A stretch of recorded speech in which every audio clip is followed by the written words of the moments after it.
Hello friends, আপনারা সবাই কেমন আছেন? আশা করি আপনারা সবাই ভালো আছেন, আমিও ভালো আছি। আজকে আমি এখানে বানিয়েছি আলু ফুলকপি মটরশুঁটি দিয়ে একটা রেসিপি।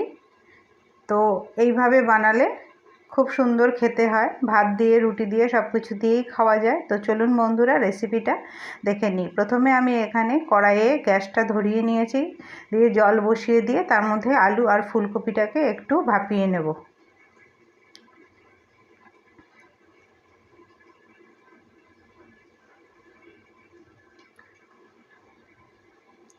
এদিকে একটা আমি মশলার পেস্ট তৈরি করে নেব। তার জন্য এখানে নিয়েছি গোটা একটা টমেটো, আদার পেস্ট, আর এর মধ্যে দিয়ে দেব জিরে গুঁড়ো 1 চামচ, ধনে গুঁড়ো 1/2 চামচের বেশি,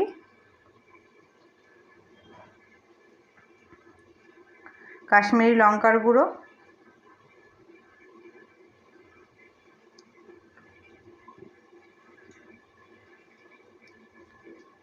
আর একটু জল দিয়ে ভালো করে পেস্ট করে নেব।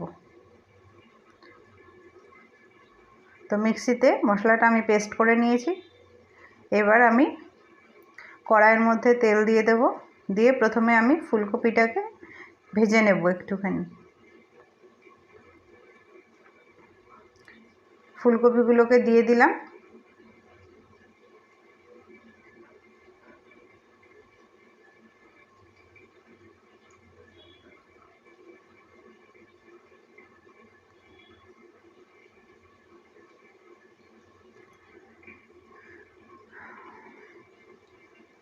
একটু নাড়াচাড়া করে নেব। এবার মোটামুটি ফুলকপিগুলো ভাজা হয়ে গেছে, আমি এবার ফুলকপিগুলো তুলে নেব।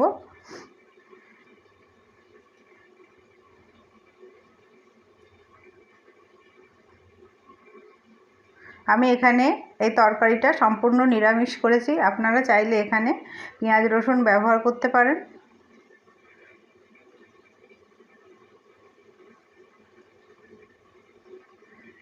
এর মধ্যে আমি আবারও তেল অ্যাড করব।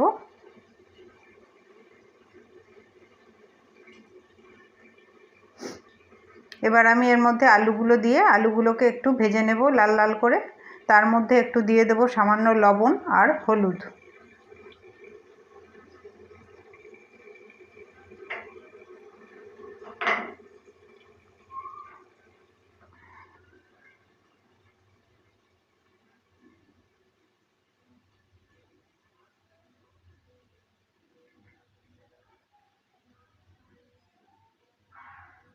আলুগুলোকে খুব সুন্দর করে ভেজে নেব। আলুগুলো ভাজা হয়ে গেছে, এবার আমি আলুগুলোকে তুলে নেব।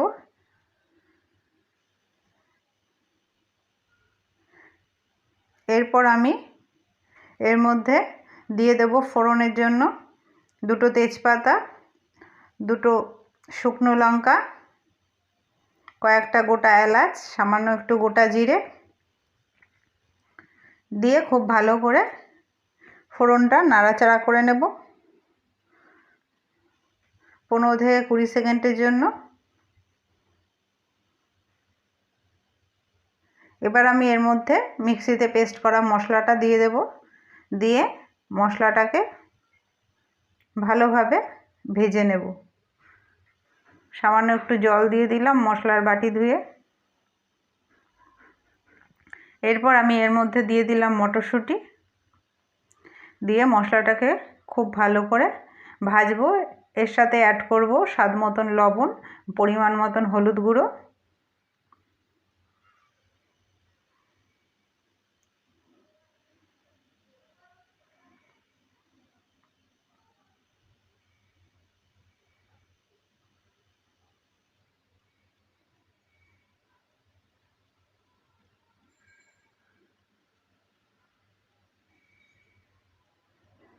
মশলাটা খুব ভালো কষানো হয়ে গেছে। এবার আমি ভেজে রাখা আলু আর ফুলকপিটাকে দিয়ে দিলাম, দিয়ে একটু নাড়াচাড়া করে নিয়ে জল দিয়ে দেব।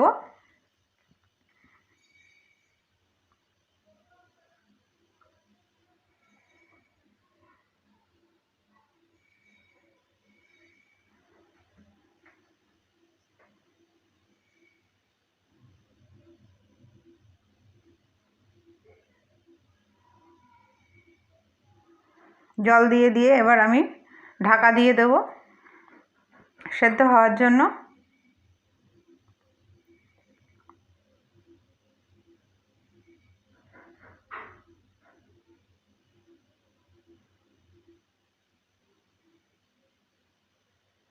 পাঁচ মিনিট পরে ঢাকনা খুলে চলে এসেছি।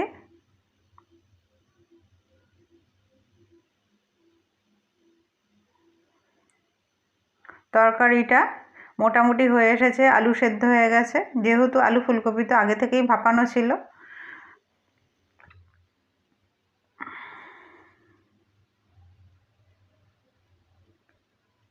এবার আমি এর মধ্যে দিয়ে দেব স্বাদ মতন চিনি। আপনারা চাইলে নাও দিতে পারেন। দেব সামান্য একটু ঘি, যেহেতু নিরামিষ তাই এগুলো দিলে একটু টেস্টটা বাড়বে। আর দিয়ে দেব গরম মশলার গুঁড়ো, দিয়ে একটু নাড়িয়ে নামিয়ে নিলে তৈরি হয়ে যাবে আলু ফুলকপি মটরশুঁটি দিয়ে তরকারি। রুটি, গরম ভাত, পরোটা সব কিছুর সাথেই এটা খুব ভালো লাগবে খেতে। আপনারা অবশ্যই একবার বানিয়ে খেয়ে দেখবেন। ভিডিওটা ভালো লাগলে লাইক করে দিয়ে পাশে থাকার অনুরোধ রইল। আর অবশ্যই কমেন্টের মাধ্যমে জানাবেন আপনারা কে কীরকমভাবে ফুলকপির তরকারি বানান।